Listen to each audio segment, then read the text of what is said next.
America ਦੇ board of piece ਵਿੱਚ ਸ਼ਾਮਿਲ ਹੋਣ ਲਈ ਐਸਐਫਜੇ ਵੱਲੋਂ $1 ਅਰਬ ਦੀ ਪੇਸ਼ਕਸ਼, ਖਾਲਿਸਤਾਨ ਰੈਫਰੈਂਡਮ ਲਈ ਅੰਤਰਰਾਸ਼ਟਰੀ ਦਬਾਅ ਬਣਾਉਣ ਦਾ ਐਲਾਨ।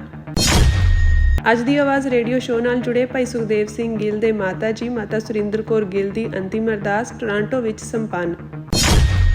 ਲੁਧਿਆਣਾ ਵਿੱਚ ਸੰਤਾਂ ਦੀ ਤਸਵੀਰ ਨੂੰ ਲੈ ਕੇ ਵਧਿਆ ਵਿਵਾਦ, ਟੈਕਸੀ ਡਰਾਈਵਰ ਨਾਲ ਪੁਲਿਸ ਵੱਲੋਂ ਤਸ਼ੱਦਦ। Six for Justice is asking President Trump to negotiate and direct the Modi government to allow a Khalistan referendum in Indian-occupied Punjab. India answered peaceful resistance with deadly violence. June 1984, Indian Army attack, infamously known as Operation Blue Star, and killing over 10,000 Sikhs. Operation Woodrose, with 15 to 20,000 extrajudicial killings of the Sikhs. The 1984 Sikh genocide, killing over 30,000 Sikhs across India.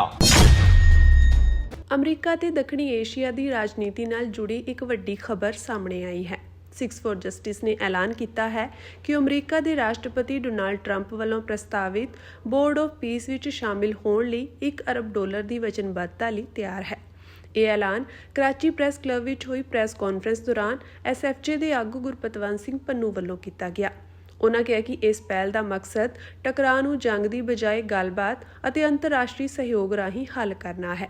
Pannu ਨੇ ਦੱਸਿਆ ਕਿ ਇਹ fund ਅਮਰੀਕੀ ਪ੍ਰਸ਼ਾਸਨ ਤੇ ਦਬਾਅ ਬਣਾਉਣ ਲਈ ਵਰਤੇ ਜਾਣਗੇ ਤਾਂ ਜੋ ਭਾਰਤ ਸਰਕਾਰ ਨੂੰ ਭਾਰਤੀ ਕਬਜ਼ੇ ਹੇਠ ਪੰਜਾਬ ਵਿੱਚ ਖਾਲਿਸਤਾਨ ਰੈਫਰੈਂਡਮ ਦੀ ਇਜਾਜ਼ਤ ਦੇਣ ਲਈ ਬਣਾਇਆ ਜਾ ਸਕੇ। ਉਨ੍ਹਾਂ ਅਨੁਸਾਰ ਪੰਜਾਬ ਦੱਖਣੀ ਏਸ਼ੀਆ ਦਾ ਇੱਕ ਰਣਨੀਤਿਕ ਤੌਰ ਤੇ ਅਹਿਮ ਖੇਤਰ ਹੈ ਅਤੇ ਇੱਥੇ ਅਸਥਿਰਤਾ ਪੂਰੇ ਖੇਤਰ ਤੇ ਅਸਰ ਪਾ ਸਕਦੀ ਹੈ। ਐਸਐਫਜੀ ਨੇ ਕਿਹਾ ਕਿ ਹਾਲੀਆ ਸਮੇਂ ਵਿੱਚ ਪੰਜਾਬ ਵਿੱਚ ਵੱਡੀ ਗਿਣਤੀ ਵਿੱਚ ਸਿੱਖਾਂ ਦੀ ਗ੍ਰਿਫਤਾਰੀ ਹੋਈ ਹੈ। ਪੰਨੂ ਨੇ ਦਾਅਵਾ ਕੀਤਾ ਕਿ ਹਜ਼ਾਰਾਂ ਸਿੱਖਾਂ ਨੂੰ ਆਤੰਕਵਾਦ ਅਤੇ ਸਖਤ ਕਾਨੂੰਨਾਂ ਹੇਠ ਹਿਰਾਸਤ ਵਿੱਚ ਲਿਆ ਗਿਆ, ਜੋ ਸਿਆਸੀ ਅਸਹਿਮਤੀ ਨੂੰ ਦਬਾਉਣ ਵੱਲ ਇਸ਼ਾਰਾ ਕਰਦਾ ਹੈ। ਇਤਿਹਾਸਕ ਘਟਨਾਵਾਂ ਦੀ ਜਾਣਕਾਰੀ ਦਿੰਦਿਆਂ ਉਨ੍ਹਾਂ 1984 ਦੇ ਦਰਬਾਰ ਸਾਹਿਬ ਤੇ ਹੋਏ ਫੌਜੀ ਹਮਲੇ, ਇੰਦਰਾ ਗਾਂਧੀ ਦੀ ਹੱਤਿਆ ਤੋਂ ਬਾਅਦ ਸਿੱਖਾਂ ਖਿਲਾਫ ਹੋਈ ਹਿੰਸਾ ਅਤੇ ਉਸ ਤੋਂ ਬਾਅਦ ਚੱਲੀ ਲੰਮੀ ਸਿੱਖ ਨੌਜਵਾਨਾਂ ਖਿਲਾਫ ਕਾਰਵਾਈ ਦਾ ਜ਼ਿਕਰ ਕੀਤਾ। ਉਨ੍ਹਾਂ ਕਿਹਾ ਕਿ ਇਹ ਸਾਰੇ ਵਾਕਏ ਸਿੱਖ ਕੌਮ ਦੀ ਯਾਦ ਵਿੱਚ ਅੱਜ ਵੀ ਜ਼ਿੰਦਾ ਹਨ। ਸਿਕਸ ਫॉर ਜਸਟਿਸ ਦਾ ਮੰਨਣਾ ਹੈ ਕਿ ਇੱਕ ਆਜ਼ਾਦ ਖਾਲਿਸਤਾਨ ਇੱਕ ਸ਼ਾਂਤਮਈ, ਲੋਕਤੰਤਰਿਕ ਅਤੇ ਅੰਤਰਰਾਸ਼ਟਰੀ ਕਾਨੂੰਨ ਆਧਾਰਿਤ ਰਾਜ ਵਜੋਂ ਉੱਭਰ ਸਕਦਾ ਹੈ, ਜੋ ਖੇਤਰ ਵਿੱਚ ਟਕਰਾਅ ਦੀ ਬਜਾਏ ਸਥਿਰਤਾ ਲਿਆ ਸਕੇ। ਉਨ੍ਹਾਂ ਨੇ ਉੱਤਰੀ ਅਮਰੀਕਾ, ਯੂਰਪ, ਯੂਕੇ ਅਤੇ ਆਸਟ੍ਰੇਲੀਆ ਵਿੱਚ ਵਸਦੇ ਸਿੱਖ ਡਾਇਸਪੋਰਾ ਦਾ ਹਵਾਲਾ ਦਿੰਦਿਆਂ ਕਿਹਾ ਕਿ ਇਹ ਮਸਲਾ ਸਿਰਫ ਭਾਰਤ ਤੱਕ ਸੀਮਿਤ ਨਹੀਂ ਹੈ। ਅਸੀਂ ਸਭ ਤੋਂ ਪਹਿਲਾਂ ਪ੍ਰੈਜ਼ੀਡੈਂਟ ਟਰੰਪ, ਜਿਸ ਨੇ ਇੱਕ ਬੋਰਡ ਆਫ ਪੀਸ ਬਣਾਇਆ ਹੈ, ਜਿਸ ਦਾ ਮਕਸਦ ਹੈ ਕਿ ਦੁਨੀਆ ਦੇ ਵਿੱਚ ਜਿੱਥੇ ਵੀ ਜੰਗ ਲੱਗ ਸਕਦੀ ਹੈ ਜਾਂ ਜੰਗ ਲੱਗੀ ਹੋਈ ਹੈ, ਉਸ ਨੂੰ ਜੰਗ ਨੂੰ ਕਿਵੇਂ ਰੋਕਿਆ ਜਾਏ। ਉਹਦੇ ਲਈ ਸਿਕਸ ਫॉर ਜਸਟਿਸ, ਜਿਹੜੀ ਕਿ ਇੱਕ ਖਾਲਿਸਤਾਨ ਰੈਫਰੈਂਡਮ ਦੁਨੀਆ ਭਰ ਦੇ ਵਿੱਚ ਹਿੰਦੁਸਤਾਨ ਦੇ ਕਬਜ਼ੇ 'ਚ ਜਿਹੜਾ ਪੰਜਾਬ ਹੈ ਉਸ ਨੂੰ ਆਜ਼ਾਦ ਕਰਵਾਉਣ ਲਈ ਕਰ ਰਹੀ ਹੈ। ਅਸੀਂ ਸਿਕਸ ਫॉर ਜਸਟਿਸ $1 ਬਿਲੀਅਨ ਜਿਹੜਾ ਹੈ ਉਹ ਅਸੀਂ ਪੇਸ਼ ਕਰਦੇ ਪਏ ਹਾਂ, ਆਫਰ ਕਰਦੇ ਪਏ ਹਾਂ ਪ੍ਰੈਜ਼ੀਡੈਂਟ ਟਰੰਪ ਨੂੰ ਕਿ ਉਹ ਸਾਨੂੰ ਸਿੱਖ ਜਿਹੜਾ ਇੱਕ ਨੇਸ਼ਨ ਹੈ ਉਸ ਨੂੰ ਬੋਰਡ ਆਫ ਪੀਸ ਦਾ ਜਿਹੜਾ ਹੈ ਉਹ ਮੈਂਬਰ ਬਣਾਵੇ। ਪਰ ਉਹਦੀ ਕੰਡੀਸ਼ਨ ਹੈ, ਇੱਕ ਮਕਸਦ ਹੈ ਉਸਦਾ, ਇੱਕ ਕਿ ਸਾਨੂੰ ਜਿਹੜਾ board of piece the member ਬਣਾਉਣਾ ਹੈ, ਉਸ ਦੇ ਨਾਲ ਹਿੰਦੁਸਤਾਨ ਦੀ ਸਰਕਾਰ, ਮੋਦੀ ਦੀ ਸਰਕਾਰ ਨੂੰ ਇਹ ਕਿਹਾ ਜਾਏ, ਔਰ ਉਹਨਾਂ ਨੂੰ ਇਹ ਇਕੱਲਾ ਕਹਿਣ ਦੇ ਨਾਲ ਨਹੀਂ ਸਰਨਾ। ਉੱਥੇ ਪੰਜਾਬ ਜਿਹੜਾ ਹਿੰਦੁਸਤਾਨ ਦੇ ਕਬਜ਼ੇ 'ਚ ਆ, ਉੱਥੇ ਖਾਲਿਸਤਾਨ ਰੈਫਰੈਂਡਮ ਜਿਹੜਾ ਹੈ ਉਸ ਦਾ ਜਿਹੜੀ ਨੈਗੋਸ਼ੀਏਟ ਕਰਕੇ ਔਰ ਡਾਇਰੈਕਟ ਕੀਤਾ ਜਾਏ ਮੋਦੀ ਗਵਰਨਮੈਂਟ ਨੂੰ ਕਿ ਪੰਜਾਬ ਦੇ ਵਿੱਚ ਖਾਲਿਸਤਾਨ ਰੈਫਰੈਂਡਮ ਕਰਵਾਇਆ ਜਾਏ। ਕਿਉਂਕਿ ਜਿਹੜਾ ਪੰਜਾਬ ਹੈ ਉਹ ਸਾਊਥ ਏਸ਼ੀਆ ਦਾ ਗ੍ਰੀਨਲੈਂਡ ਹੈ। ਸਿਕਿਉਰਿਟੀ ਦੇ ਹਵਾਲੇ ਦੇ ਨਾਲ, ਕਿਉਂਕਿ ਇੱਕ ਪਾਸੇ ਹਿੰਦੁਸਤਾਨ ਦੀ ਜਿਹੜੀ ਨਿਊਕਲੀਅਰ ਸਰਕਾਰ ਹੈ ਮੋਦੀ ਦੀ, ਉਹ ਲਗਾਤਾਰ ਪਾਕਿਸਤਾਨ ਨੂੰ ਕਹਿ ਰਹੀ ਹੈ ਕਿ ਅਸੀਂ ਤੁਹਾਡੇ ਹਿੱਸੇ ਜਿਹੜੇ ਕਬਜ਼ੇ 'ਚ ਕਰਾਂਗੇ, ਚਾਹੇ ਸਿੰਧ ਹੋਵੇ ਜਾਂ ਬਲੋਚਿਸਤਾਨ ਹੋਵੇ। ਦੂਜੇ ਪਾਸੇ ਤੁਸੀਂ ਦੇਖਿਆ ਕਿ ਬੰਗਲਾਦੇਸ਼ ਦੇ ਵਿੱਚ ਉਹ ਸਰਕਾਰ ਤੇ ਉਸ ਦੇਸ਼ ਨੂੰ ਜਿਹੜਾ ਹੈ ਉਹ ਤਬਾਹ ਕਰਨ ਦੀ ਕੋਸ਼ਿਸ਼ ਕਰ ਰਹੇ ਪਏ ਹੈ। ਔਰ ਤੀਸਰੇ ਪਾਸੇ ਚਾਈਨਾ ਹੈ। ਸੋ ਜੇ ਉਸ ਸਾਊਥ ਏਸ਼ੀਅਨ ਰੀਜਨ ਨੂੰ ਸਟੇਬਲਾਈਜ਼ ਕਰਨਾ ਹੈ, ਸਾਫ਼ ਰੱਖਣਾ ਹੈ ਤਾਂ ਕਿ ਉੱਥੇ ਜੰਗ ਨਾ ਲੱਗੇ, ਤਾਂ ਜਿਹੜਾ ਹਿੰਦੁਸਤਾਨ ਦੇ ਕਬਜ਼ੇ ਵਾਲਾ ਪੰਜਾਬ ਹੈ ਉਸ ਨੂੰ ਇੱਕ ਆਜ਼ਾਦ ਮੁਲਕ ਖਾਲਿਸਤਾਨ ਦੀ ਹੋਂਦ ਵਿੱਚ ਲੈ ਕੇ ਆਉਣਾ ਪੈਣਾ ਹੈ। ਔਰ ਇਹੀ ਕਾਰਨ ਹੈ ਕਿ ਅਸੀਂ ਪ੍ਰੈਜ਼ੀਡੈਂਟ ਟਰੰਪ ਨੂੰ ਇਹ ਆਫਰ ਦਿੱਤੀ ਹੈ ਕਿ ਜਿੱਥੇ ਉਹ ਬਾਕੀ ਮੁਲਕ ਜਿਹੜੇ ਰੈਕੋਗਨਾਈਜ਼ਡ ਮੁਲਕ ਹੈ, ਸਿੱਖ ਵੀ ਨੇਸ਼ਨ ਹੈ, ਉਹਨਾਂ ਅਸੀਂ $1 ਬਿਲੀਅਨ ਜਿਹੜਾ ਹੈ ਉਹ ਆਫਰ ਕਰਦੇ ਪਏ ਆ ਕਿ ਸਾਨੂੰ ਬੋਰਡ ਆਫ ਪੀਸ ਜਿਹੜਾ ਹੈ ਉਹਦੇ ਵਿੱਚ ਲੈ ਕੇ ਆਇਆ ਜਾਏ। ਜੇ ਨਹੀਂ ਲੈ ਕੇ ਆਇਆ ਜਾਂਦਾ ਪਿਆ, ਹਿੰਦੁਸਤਾਨ ਦੀ ਸਰਕਾਰ ਨੇ ਪਿਛਲੇ 7 ਦਿਨਾਂ ਦੇ ਵਿੱਚ 8000 ਪੰਜਾਬ ਦਾ ਨੌਜਵਾਨ ਜਿਹੜਾ ਹੈ ਉਹ ਅਰੈਸਟ ਕੀਤਾ, ਝੂਠੇ ਪੁਲਿਸ ਮੁਕਾਬਲੇ ਬਣਾਉਂਦੀ ਪਈ ਹੈ ਔਰ ਉਹਨਾਂ ਦੇ ਉੱਤੇ ਅੱਤਵਾਦ ਦੇ ਤੇ ਟੈਰਰ ਚਾਰजेस ਲਗਾ ਕੇ ਉਹਨਾਂ ਨੂੰ ਜੇਲ੍ਹਾਂ 'ਚ ਪਾਇਆ ਹੋਇਆ। ਜੇ 7 ਦਿਨਾਂ 'ਚ 8000 ਨੌਜਵਾਨ ਫੜਿਆ ਗਿਆ, ਉਹਨਾਂ ਦੇ ਝੂਠੇ ਪੁਲਿਸ ਮੁਕਾਬਲੇ ਹੋ ਰਹੇ ਹੈ, ਅਸੀਂ ਸਿੱਖਸ ਫॉर ਜਸਟਿਸ ਨੇ ਤਾਂ ਇਹ ਅਹਿਦ ਲਿਆ ਹੋਇਆ ਕਿ ਅਸੀਂ ਪੀਸਫੁਲੀ ਤੇ ਡੈਮੋਕ੍ਰੈਟਿਕਲੀ ਜਿਹੜਾ ਹੈ ਉਹ ਖਾਲਿਸਤਾਨ ਰੈਫਰੈਂਡਮ ਕਰਵਾਉਣਾ ਹੈ।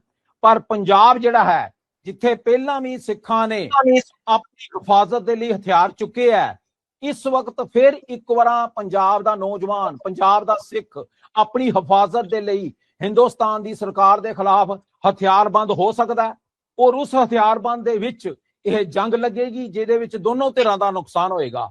ਇਹੀ ਕਾਰਨ ਹੈ ਕਿ ਅਸੀਂ ਪ੍ਰੈਜ਼ੀਡੈਂਟ ਟਰੰਪ ਨੂੰ ਆਫਰ ਦਿੱਤੀ ਹੈ ਕਿ $1 ਬਿਲੀਅਨ ਜਿਹੜਾ ਉਹ ਨੇਸ਼ਨਸ ਤੋਂ ਲੈ ਰਹੇ ਹੈ ਬੋਰਡ ਆਫ ਪੀਸ ਦੇ ਵਿੱਚ ਜੁਆਇਨ ਹੋਣ ਦਾ। ਸਿੱਖਸ ਫॉर ਜਸਟਿਸ ਬਿਲਕੁਲ ਤਿਆਰ ਹੈ, ਸਾਨੂੰ ਆਫਰ ਦਿੱਤੀ ਜਾਏ ਤੇ ਹਿੰਦੁਸਤਾਨ ਦੀ ਮੋਦੀ ਸਰਕਾਰ ਦੇ ਉੱਤੇ ਜ਼ੋਰ ਪਾਇਆ ਜਾਏ, ਉਹਨਾਂ ਨੂੰ ਕਿਹਾ ਜਾਏ ਕਿ ਹਿੰਦੁਸਤਾਨ ਦੇ ਕਬਜ਼ੇ ਵਾਲੇ ਪੰਜਾਬ ਦੇ ਵਿੱਚ ਜਿਹੜਾ ਇੱਕ ਨੇਸ਼ਨ ਸੀ ਉਸ ਦੇ ਵਿੱਚ ਖਾਲਿਸਤਾਨ ਰੈਫਰੈਂਡਮ ਕਰਵਾਇਆ ਜਾਏ।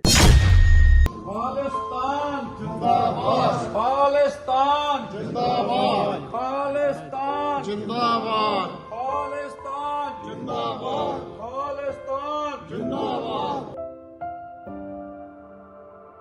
ਅੱਜ ਦੀ ਆਵਾਜ਼ ਰੇਡੀਓ ਸ਼ੋਅ ਨਾਲ ਜੁੜੇ ਅਤੇ ਲੰਮੇ ਸਮੇਂ ਤੋਂ ਪੰਥਕ ਤੇ ਸਮਾਜਿਕ ਮੁੱਦਿਆਂ ਤੇ ਆਪਣੀ ਆਵਾਜ਼ ਬੁਲੰਦ ਕਰਦੇ ਆ ਰਹੇ ਭਾਈ ਸੁਖਦੇਵ ਸਿੰਘ ਗਿੱਲ ਜੀ ਦੇ ਮਾਤਾ ਜੀ ਮਾਤਾ ਸੁਰਿੰਦਰ ਕੌਰ ਗਿੱਲ ਇਸ ਫਾਨੀ ਸੰਸਾਰ ਤੋਂ ਵਿਛੋੜਾ ਦੇ ਗਏ ਹਨ। ਬੀਤੇ ਦਿਨੀ ਮਾਤਾ ਸੁਰਿੰਦਰ ਕੌਰ ਗਿੱਲ ਜੀ ਦੀ ਅੰਤਿਮ ਅਰਦਾਸ ਦਾ ਸਮਾਗਮ Lotus funeral and cremation centre Toronto ਵਿੱਚ ਹੋਇਆ। ਇਸ ਉਪਰੰਤ ਭੋਗ ਅਤੇ ਅੰਤਿਮ ਅਰਦਾਸ ਸਿੱਖ ਸਪਿਰਿਚੁਅਲ ਸੈਂਟਰ ਟੋਰਾਂਟੋ ਦੇ ਮੇਨ ਹਾਲ ਵਿੱਚ ਸੰਪੰਨ ਹੋਈ। ਸਿੱਖ ਰਹਿਤ ਮਰਿਆਦਾ ਅਨੁਸਾਰ ਸੰਗਤ ਨੇ ਸ਼ਬਦ ਕੀਰਤਨ ਅਤੇ ਅਰਦਾਸ ਰਾਹੀਂ ਮਾਤਾ ਜੀ ਦੀ ਆਤਮਿਕ ਸ਼ਾਂਤੀ ਲਈ ਅਰਦਾਸ ਕੀਤੀ ਅਤੇ ਪਰਿਵਾਰ ਨਾਲ ਦੁੱਖ ਸਾਂਝਾ ਕੀਤਾ। We are here to pay respects to my Nani Ji, Surinder Kaur, or how all the grandchildren refer to her as Mummy or Buddy Mummy. She was born in Chak number 38 in West Punjab, District Multan. She emigrated to Canada in the 70s with her 4 children. She came to Toronto and has been here ever since. She had a lot of strengths, which included her very caring nature. She always put others before herself. For example, whenever anyone came to visit her, she always made sure they were fed and welcomed. She always wanted her family to stay together and was essentially the glue to the family. ਸਾਡੇ ਨਾਨਾ ਜੀ ਪਾਸ ਹੋਏ ਸੀ ਜਨਵਰੀ 19 ਨੂੰ 2017 ਹੋਏ ਤੇ ਸਾਡੀ ਨਾਨੀ ਪਾਸ ਹੋਈ ਜਨਵਰੀ 20 ਨੂੰ, almost exactly 9 ਸਾਲ ਬਾਅਦ। ਸਾਡੀ ਨਾਨੀ ਜੀ ਨੇ ਸਾਨੂੰ ਬਹੁਤ ਚੰਗੀ ਸਿੱਖਿਆ ਦਿੱਤੀ ਕਿ ਹਰ ਇੱਕ ਦੇ ਨਾਲ ਚੰਗੀ ਰਿਲੇਸ਼ਨਸ਼ਿਪ ਰੱਖਣੀ ਤੇ ਉਹਨੇ ਸਾਰੇ ਰਿਸ਼ਤੇਦਾਰਾਂ ਦੇ ਨਾਲ ਬਣਾ ਕੇ ਰੱਖੀ। ਅਸੀਂ ਇਸ ਸਿੱਖਿਆ ਨੂੰ ਫੋਲੋ ਕਰਨ ਦੀ ਕੋਸ਼ਿਸ਼ ਕਰਾਂਗੇ।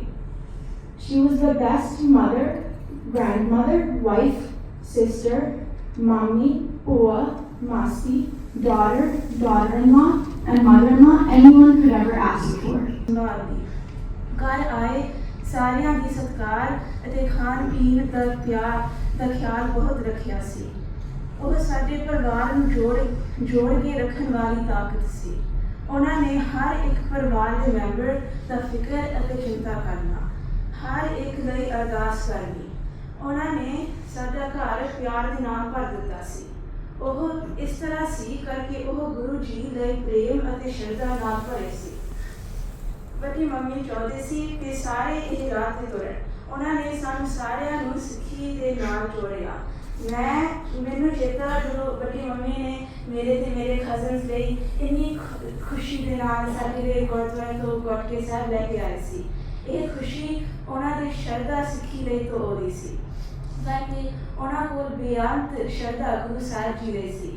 ਮੰਮੀ ਹਰ ਰਾਤ ਮੋਹਨ ਗੁਰਦੁਆਰਾ ਦੀ ਸੁਖਾਸਨ ਵੇਖ ਕੇ ਫਿਰ ਸੌਂਦੇ ਸੀ।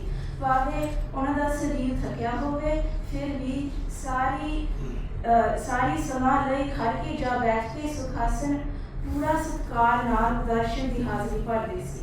ਉਹ ਸੱਚੀ ਗੁਰੂ ਦੀ ਸਿੱਖ ਸੀ। ਅੱਜ ਉਹ ਸਾਡੇ ਨਾਲ ਨਹੀਂ ਹੈ, ਪਰ ਜਿਹੜੇ ਸਾਰੇ ਉਹਨਾਂ ਦੀ ਸਿੱਖਿਆ ਹਮੇਸ਼ਾ ਸਾਡੇ ਨਾਲ ਹੋਊਗੀ। ਤੇ ਜਦੋਂ ਅਸੀਂ ਅੱਜ ਮੇਰੀ ਦਾਦੀ ਜੀ ਨੂੰ ਯਾਦ ਕਰਦੇ ਹਾਂ, ਸਾਨੂੰ ਚੇਤੇ ਵੀ ਰੱਖਣਾ ਪੈਣਾ ਕਿ ਹਰ ਕਿਸੇ ਨੂੰ ਇਹ ਮੌਕਾ ਨਹੀਂ ਮਿਲਿਆ। ਪੰਜਾਬ ਵਿੱਚ ਸੈਂਕੜੇ ਸਿੱਖ ਨੂੰ ਅੰਤਿਮ ਸੰਸਕਾਰ ਉਹਨਾਂ ਦੇ ਮਾਵਾਂ ਤੇ ਪੁੱਤਰਾਂ ਦੇ ਮੌਕਾ ਨਹੀਂ ਮਿਲਿਆ। ਅੱਜ ਅਸੀਂ ਉਹਨਾਂ ਨੂੰ ਵੀ ਟ੍ਰਿਬਿਊਟ ਕਰਦੇ ਹਾਂ। ਅੱਜ ਅਸੀਂ ਇੱਥੇ ਖੜ ਕੇ ਮੇਰੀ ਦਾਦੀ ਜੀ ਦੇ ਨਾਮ ਤੇ ਅਰਦਾਸ ਕਰ ਸਕਦੇ ਹਾਂ ਤੇ ਇਹ ਬਹੁਤ ਵੱਡੀ ਚੀਜ਼ ਆ। ਸੋ ਅਸੀਂ ਗੁਰੂ ਸਾਹਿਬ ਜੀ ਦੀ ਬਹੁਤ ਧੰਨਵਾਦ ਕਰਦੇ ਹਾਂ। ਇੱਕ ਸਾਡੀ ਬੇਨਤੀ ਆ ਕਿ ਮੰਮੀ ਦਾ ਸਾਰਾ ਪਰਿਵਾਰ ਦੇ ਸਗੇ ਸੰਬੰਧੀ ਜਿਸ ਤਰ੍ਹਾਂ ਵੱਡੀ ਮੰਮੀ ਨੂੰ ਰੋਜ਼ ਤੁਸੀਂ ਮਿਲਣ ਆਉਂਦੇ ਸੀ, ਇਹ ਰੁਟੀਨ ਇੱਦਾਂ ਹੀ ਰੱਖਣੀ ਆ ਤੇ ਕਰਕੇ ਇਹ ਮੰਮੀ ਚਾਹੁੰਦੇ ਸੀ ਕਿ ਸਾਰੇ ਪਿਆਰ ਨਾਲ ਰਹਿਣ ਤੇ ਸਾਰੇ ਚੜ੍ਹਦੀ ਕਲਾ ਵਿੱਚ ਰਹਿਣ।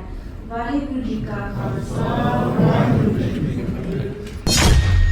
ਇਹਦੀ ਜੇ ਕੰਡੀਸ਼ਨ ਦੇਖੋਗੇ ਨਾ ਤੁਹਾਨੂੰ ਖੁਦ ਤੇ ਤਰਸ ਆਊਗਾ ਵੀ ਕਿੱਦਾਂ ਮਾਰਿਆ ਗਿਆ।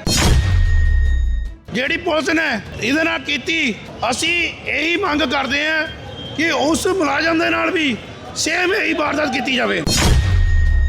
ਕੁਝ ਦਿਨ ਪਹਿਲਾਂ ਲੁਧਿਆਣਾ ਵਿੱਚ ਟੈਕਸੀ ਡਰਾਈਵਰ ਨਾਲ ਵਿਵਾਦ ਦੇ ਮਾਮਲੇ ਤੋਂ ਬਾਅਦ ਟੈਕਸੀ ਡਰਾਈਵਰ ਤੇ ਪੁਲਿਸ ਵੱਲੋਂ ਤਸ਼ੱਦਦ ਕਰਨ ਦਾ ਮਾਮਲਾ ਸਾਹਮਣੇ ਆਇਆ ਹੈ, ਜਿਸ ਤੋਂ ਬਾਅਦ ਪਰਿਵਾਰਕ ਮੈਂਬਰਾਂ ਸਮੇਤ ਜਥੇਬੰਦੀਆਂ ਨੇ ਭਾਰਤ ਨਗਰ ਚੌਂਕ ਨੂੰ ਜਾਮ ਕਰ ਦਿੱਤਾ। ਉਹਨਾਂ ਦੱਸਿਆ ਕਿ ਇਹ ਮਾਮਲਾ ਗੱਡੀ ਤੇ ਲੱਗੀ ਸੰਤ ਜਰਨੈਲ ਸਿੰਘ ਖਾਲਸਾ ਭਿੰਡਰਾਂ ਵਾਲਿਆਂ ਦੀ ਫੋਟੋ ਤੋਂ ਵਧਿਆ, ਜਿੱਥੇ ਕੁਝ ਪੋਲੀਟੀਕਲ ਬੈਕਗ੍ਰਾਉਂਡ ਦੇ ਲੋਕਾਂ ਨੇ ਟੈਕਸੀ ਡਰਾਈਵਰ ਰਣਜੋਤ ਸਿੰਘ ਦੇ ਉੱਪਰ ਤਸ਼ੱਦਦ ਕੀਤਾ। ਇਸ ਦੌਰਾਨ ਪੁਲਿਸ ਨੇ ਨੌਜਵਾਨ ਨਾਲ ਬੁਰੀ ਤਰ੍ਹਾਂ ਕੁੱਟਮਾਰ ਵੀ ਕੀਤੀ। ਪਰਿਵਾਰ ਨੇ ਕਿਹਾ ਕਿ ਨੌਜਵਾਨ ਨੂੰ ਇਨਸਾਫ ਦਿਵਾਉਣ ਲਈ ਉਹਨਾਂ ਵੱਲੋਂ ਅੱਜ ਪ੍ਰਦਰਸ਼ਨ ਕੀਤਾ ਗਿਆ। ਦੱਸਦੇ ਕਿ ਪੁਲਿਸ ਵੱਲੋਂ ਇਸ ਮਾਮਲੇ ਵਿੱਚ ਉਕਤ ਮੁਲਾਜ਼ਮਾਂ ਨੂੰ ਸਸਪੈਂਡ ਕਰਨ ਦੀ ਗੱਲ ਕਹੀ ਗਈ ਹੈ ਅਤੇ ਕਿਹਾ ਗਿਆ ਕਿ ਫਿਲਹਾਲ ਮਾਮਲੇ ਦੀ ਜਾਂਚ ਚੱਲ ਰਹੀ ਹੈ। ਉਧਰ ਪੀੜਤ ਪਰਿਵਾਰਕ ਮੈਂਬਰਾਂ ਸਮੇਤ ਆਗੂਆਂ ਨੇ ਦੱਸਿਆ ਕਿ ਇਹ ਘਟਨਾ 27 ਤਰੀਕ ਦੀ ਹੈ ਕਿ ਉਹਨਾਂ ਦੀ ਗੱਡੀ ਤੇ ਸੰਤ ਜਰਨੈਲ ਸਿੰਘ ਖਾਲਸਾ ਭਿੰਡਰਾਂ ਵਾਲਿਆਂ ਦੀ ਫੋਟੋ ਲੱਗੀ ਸੀ, ਜਿਸ ਨੂੰ ਲੈ ਕੇ ਕੁਝ ਲੋਕਾਂ ਵੱਲੋਂ ਇਤਰਾਜ਼ ਜਤਾਇਆ ਗਿਆ ਅਤੇ ਇਹ ਵਿਵਾਦ ਵਧਿਆ। ਜਿਸ ਤੋਂ ਬਾਅਦ ਮੌਕੇ ਤੇ ਪੁਲਿਸ ਨੂੰ ਸੱਦਿਆ ਗਿਆ ਤਾਂ ਉਹਨਾਂ ਨੇ ਰਣਜੋਤ ਨੂੰ ਹਿਰਾਸਤ ਵਿੱਚ ਲੈ ਲਿਆ ਅਤੇ ਉਸ ਤੋਂ ਬਾਅਦ ਉਸ ਦੀ ਬੁਰੀ ਤਰ੍ਹਾਂ ਨਾਲ ਕੁੱਟਮਾਰ ਕੀਤੀ।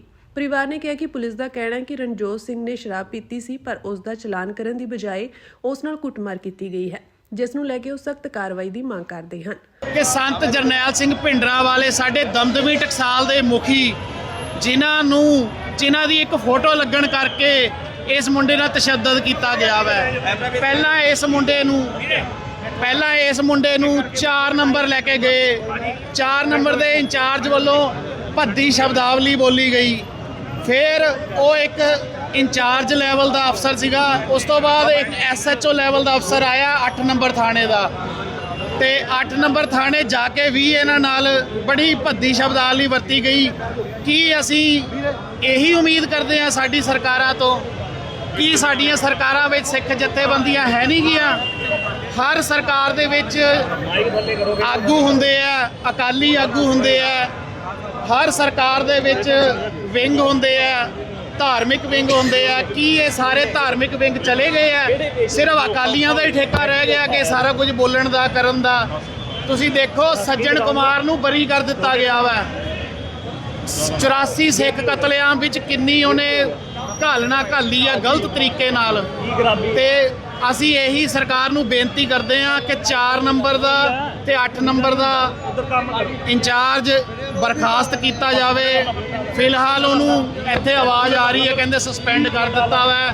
ਸਸਪੈਂਡ ਨਾਲ ਕੁਝ ਨਹੀਂ ਹੋਣਾ, ਇਸੇ ਤਰ੍ਹਾਂ ਉਹਦੀ ਕੁੱਤੇਖਾਨੀ ਕੀਤੀ ਜਾਵੇ।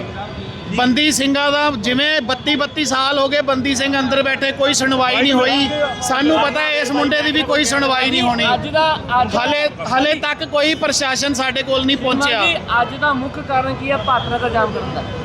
ਅੱਜ ਦਾ ਮੁੱਖ ਕਾਰਨ ਇਹੀ ਹੈ ਜੀ, ਆ ਮੁੰਡਾ ਡਰਾਈਵਰ ਵੀਰ ਦੇ ਨਾਲ ਕੁੱਟਮਾਰ ਹੋਈ ਹੈ, ਜਿਹੜੇ ਪੁਲਿਸ ਨੇ ਬਦਮਾਸ਼ੀ ਕੀਤੀ। ਮੇਰਾ ਨਾਮ ਗੁਨਾਹ ਸ਼ਰਮਾ ਹੈ। ਠੀਕ ਹੈ ਜੀ।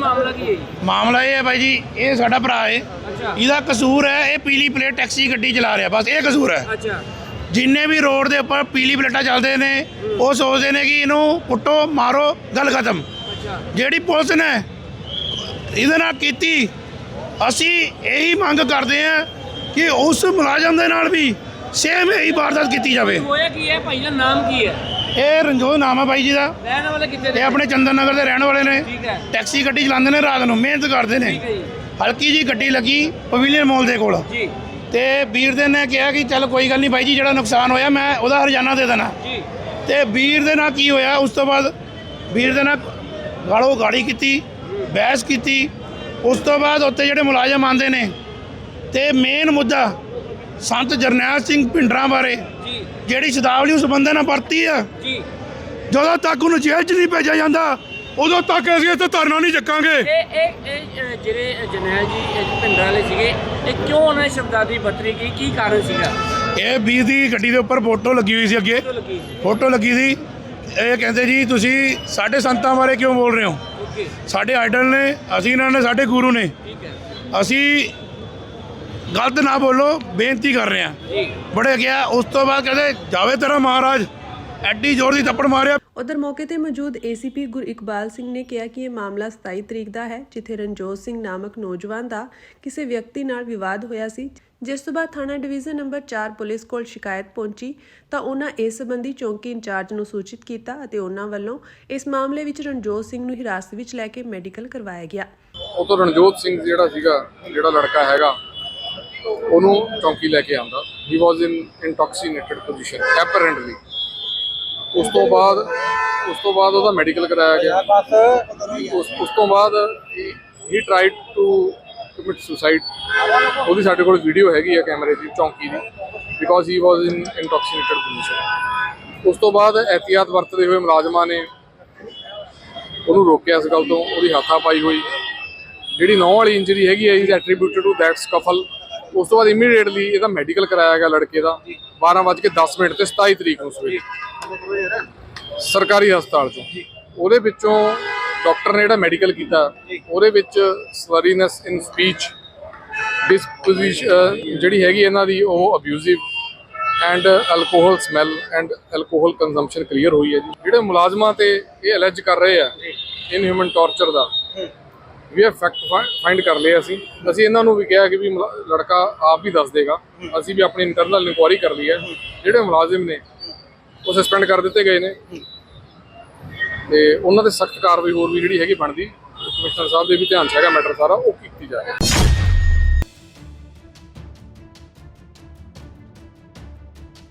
ਕੈਲਗਰੀ ਵਿੱਚ ਇੱਕ ਪੰਜਾਬੀ ਪਤੀ ਪਤਨੀ ਦੀ ਸ਼ੱਕੀ ਹਾਲਾਤ ਵਿੱਚ ਮੌਤ ਹੋ ਗਈ ਹੈ। ਮ੍ਰਿਤਕ ਜੋੜਾ ਲੁਧਿਆਣਾ ਜ਼ਿਲ੍ਹੇ ਦੇ ਜਗਰਾਉਂ ਦੇ ਪਿੰਡ ਚੌਂਕੀਮਾਨ ਨਾਲ ਸੰਬੰਧਿਤ ਸੀ, ਜਿਨ੍ਹਾਂ ਦੀ ਪਛਾਣ ਏਕਮਵੀਰ ਸਿੰਘ ਤੇ ਉਸ ਦੀ ਪਤਨੀ ਜੈਸਮੀਨ ਕੌਰ ਵਜੋਂ ਹੋਈ ਹੈ। ਕੈਨੇਡਾ ਪੁਲਿਸ ਨੇ ਲਾਸ਼ਾਂ ਨੂੰ ਕਬਜ਼ੇ ਵਿੱਚ ਲੈ ਲਿਆ ਅਤੇ ਜਾਂਚ ਸ਼ੁਰੂ ਕਰ ਦਿੱਤੀ ਹੈ। ਮ੍ਰਿਤਕ ਜੋੜੇ ਦੀ ਮੌਤ ਦੇ ਕਾਰਨਾਂ ਨੂੰ ਲੈ ਕੇ ਅਜੇ ਤੱਕ ਕੋਈ ਅਧਿਕਾਰਤ ਪੁਸ਼ਟੀ ਨਹੀਂ ਕੀਤੀ ਗਈ ਹੈ। ਦੱਸਿਆ ਜਾ ਰਿਹਾ ਹੈ ਕਿ ਪਹਿਲੀ ਨਜ਼ਰੇ ਇਹ ਮਾਮਲਾ ਕਤਲ ਦਾ ਸਾਹਮਣੇ ਆ ਰਿਹਾ ਹੈ, ਹਾਲਾਂਕਿ ਇਸ ਬਾਰੇ ਪੁਲਿਸ ਵੱਲੋਂ ਕੋਈ ਪੁਸ਼ਟੀ ਨਹੀਂ ਕੀਤੀ ਗਈ ਹੈ। ਜਾਣਕਾਰੀ ਅਨੁਸਾਰ ਏਕਮਵੀਰ ਤੇ ਜੈਸਮੀਨ ਕੈਨੇਡਾ ਦੇ ਕੈਲਗਰੀ ਸ਼ਹਿਰ ਦੇ ਰੈਡਸਟੋਮ ਇਲਾਕੇ ਵਿੱਚ ਰਹਿੰਦੇ ਸਨ। ਪੁਲਿਸ ਵੱਲੋਂ ਮਾਮਲੇ ਦੀ ਜਾਂਚ ਕੀਤੀ ਜਾ ਰਹੀ ਹੈ ਅਤੇ ਆਸ-ਪਾਸ ਦੇ ਲੋਕਾਂ ਤੋਂ ਵੀ ਪੁੱਛਗਿੱਛ ਜਾਰੀ ਹੈ। ਇਸ ਦੇ ਨਾਲ ਹੀ ਮਾਮਲੇ ਸੰਬੰਧੀ ਕੋਈ ਵੀ ਜਾਣਕਾਰੀ ਦੇਣ ਲਈ ਹੈਲਪਲਾਈਨ ਨੰਬਰ ਵੀ ਜਾਰੀ ਕੀਤੇ ਗਏ ਹਨ।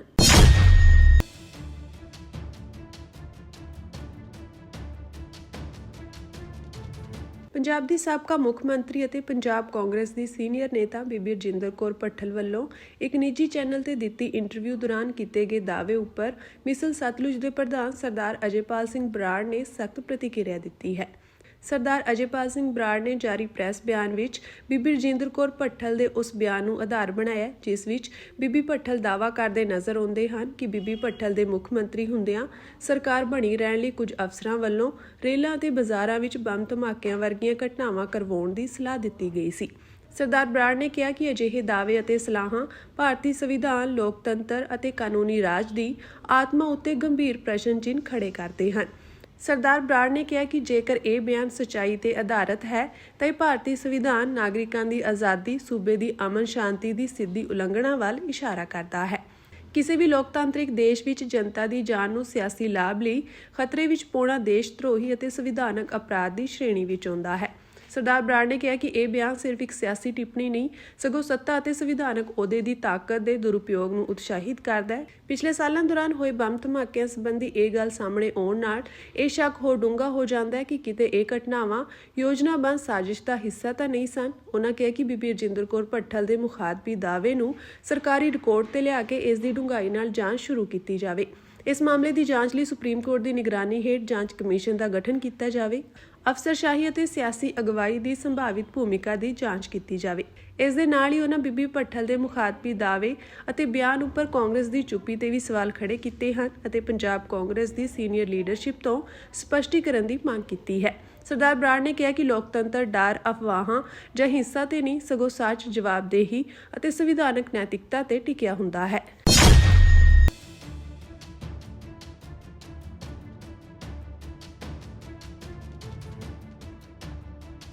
ਪੁਨਰ ਸੁਰਜੀਤ ਅਕਾਲੀ ਦਲ ਦੇ ਪ੍ਰਧਾਨ ਗਿਆਨੀ ਹਰਪ੍ਰੀਤ ਸਿੰਘ ਨੇ ਆਮ ਆਦਮੀ ਪਾਰਟੀ ਵੱਲੋਂ ਪੰਜਾਬ ਭਰ ਦੇ ਸਰਕਾਰੀ ਸਕੂਲਾਂ ਨੂੰ ਆਮ ਆਦਮੀ ਪਾਰਟੀ ਦੇ ਝੰਡੇ ਵਾਲੇ ਰੰਗ ਵਿੱਚ ਰੰਗਣ ਸੰਬੰਧੀ ਜਾਰੀ ਕੀਤੇ ਗਏ ਹੁਕਮਾਂ ਦੀ ਸਖਤ ਸ਼ਬਦਾਂ ਵਿੱਚ ਨਿੰਦਾ ਕੀਤੀ ਹੈ।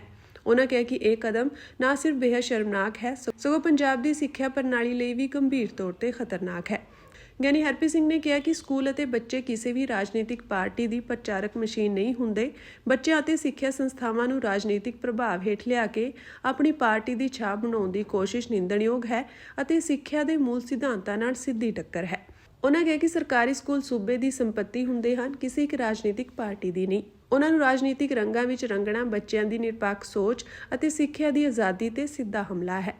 ਗਿਆਨੀ ਹਰਪ੍ਰੀਤ ਸਿੰਘ ਨੇ ਕਿਹਾ ਕਿ ਅਜਿਹੇ ਰਾਜਨੀਤਿਕ ਦਬਾਅ ਹੇਠ ਜਾਰੀ ਕੀਤੇ ਗਏ ਹੁਕਮਾਂ ਦੀ ਸਖਤ ਨਿੰਦਾ ਕੀਤੀ ਜਾਂਦੀ ਹੈ ਅਤੇ ਸਰਕਾਰ ਤੋਂ ਮੰਗ ਕੀਤੀ ਜਾਂਦੀ ਹੈ ਕਿ ਇਹ ਹੁਕਮ ਤੁਰੰਤ ਵਾਪਸ ਲਏ ਜਾਣ। ਉਨ੍ਹਾਂ ਕਿਹਾ ਕਿ ਪੰਜਾਬ ਦੀ ਸਿੱਖਿਆ ਨੂੰ ਰਾਜਨੀਤੀ ਤੋਂ ਦੂਰ ਰੱਖਣਾ ਸਰਕਾਰ ਦੀ ਨੈਤਿਕ ਜ਼ਿੰਮੇਵਾਰੀ ਹੈ।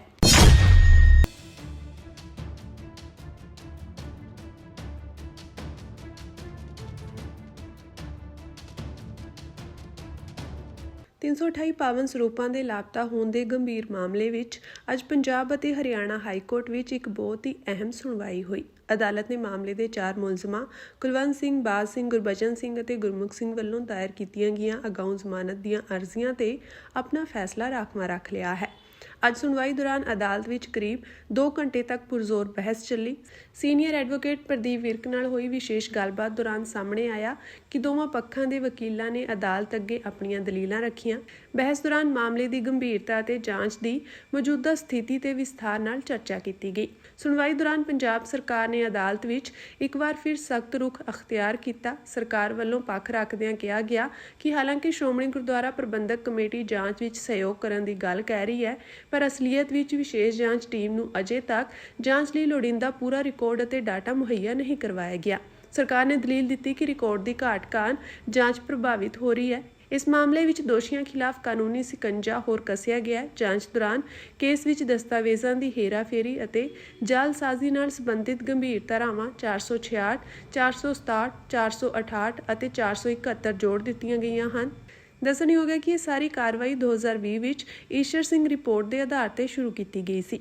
ਅਦਾਲਤ ਨੇ ਦੋਵਾਂ ਪੱਖਾਂ ਦੀਆਂ ਦਲੀਲਾਂ ਸੁਣਨ ਤੋਂ ਬਾਅਦ ਅਗਾਊਂ ਜ਼ਮਾਨਤ ਪਟੀਸ਼ਨ ਤੇ ਫੈਸਲਾ ਸੁਰੱਖਿਅਤ ਰੱਖ ਲਿਆ। ਹੁਣ ਆਉਣ ਵਾਲੇ ਦਿਨਾਂ ਵਿੱਚ ਇਹ ਸਪਸ਼ਟ ਹੋਵੇਗਾ ਕਿ ਕੀ ਇਹਨਾਂ 4 ਮੁਲਜ਼ਮਾਂ ਨੂੰ ਅਦਾਲਤ ਵੱਲੋਂ ਰਾਹਤ ਮਿਲਦੀ ਹੈ ਜਾਂ ਫਿਰ ਉਹਨਾਂ ਦੀਆਂ ਮੁਸ਼ਕਲਾਂ ਹੋਰ ਵਧਣਗੀਆਂ।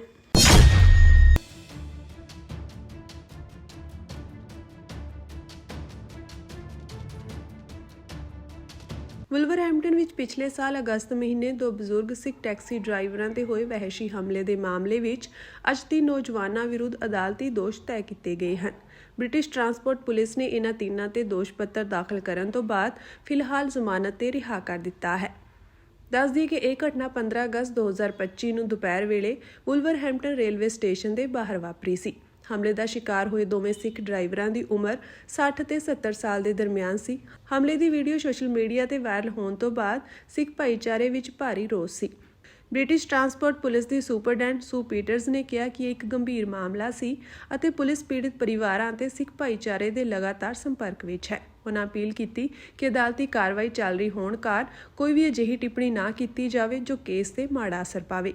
ਦੂਜੇ ਪਾਸੇ ਸਿੱਖ ਫੈਡਰੇਸ਼ਨ UK ਦੇ ਮੈਂਬਰ ਦਵਿੰਦਰਜੀਤ ਸਿੰਘ ਨੇ ਦੋਸ਼ ਤੈਅ ਹੋਣ ਤੇ ਸੰਤੁਸ਼ਟੀ ਪ੍ਰਗਟਾਈ, ਪਰ ਨਾਲ ਹੀ ਇਹ ਵੀ ਕਿਹਾ ਕਿ ਵੀਡੀਓ ਸਬੂਤ ਅਤੇ ਮੌਕੇ ਤੇ ਗ੍ਰਿਫਤਾਰੀ ਦੇ ਬਾਵਜੂਦ ਚਾਰਜਸ ਲਗਾਉਣ ਵਿੱਚ 5 ਮਹੀਨਿਆਂ ਤੋਂ ਵੱਧ ਦਾ ਸਮਾਂ ਲੱਗਣਾ ਨਿਰਾਸ਼ ਕਰਨ ਵਾਲੀ ਗੱਲ ਹੈ।